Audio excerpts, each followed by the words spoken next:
A renowned surgeon received an invitation to attend a global conference where he was to be honored for his achievements.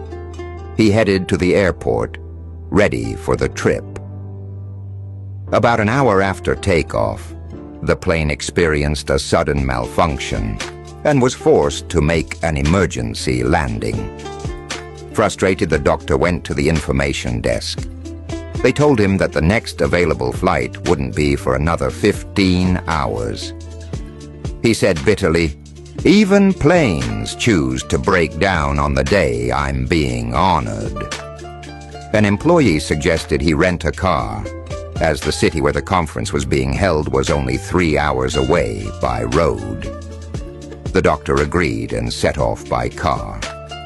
As he drove, a violent lightning strike hit the road ahead. He stopped briefly but decided to continue despite the heavy rain and floods sweeping the area.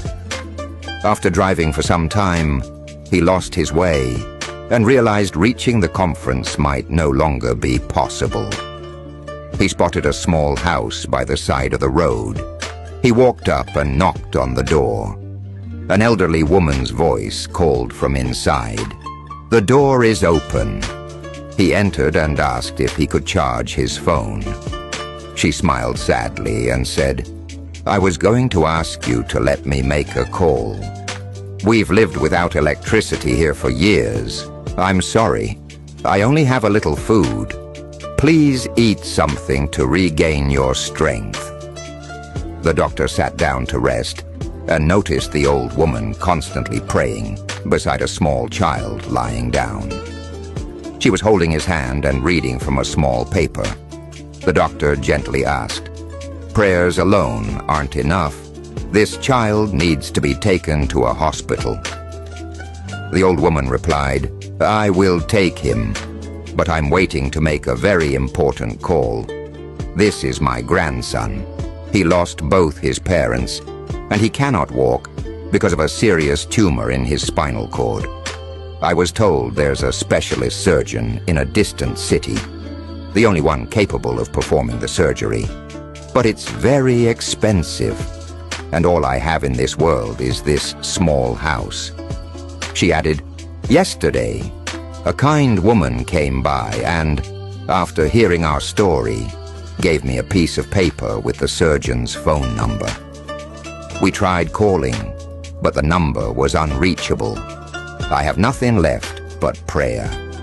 I ask God to guide someone to help us. Maybe if we reach him, he might agree to operate in exchange for this house." The doctor, deeply moved, asked her to write down the surgeon's number. Maybe he could try reaching him. The old woman gladly wrote it on another piece of paper and handed it to him. He looked at the paper and froze. Then he began to weep. It was his own number. At that moment he realized the old woman's prayers had delayed the plane, brought the lightning, and made him lose his way. Also, God could guide him to her doorstep.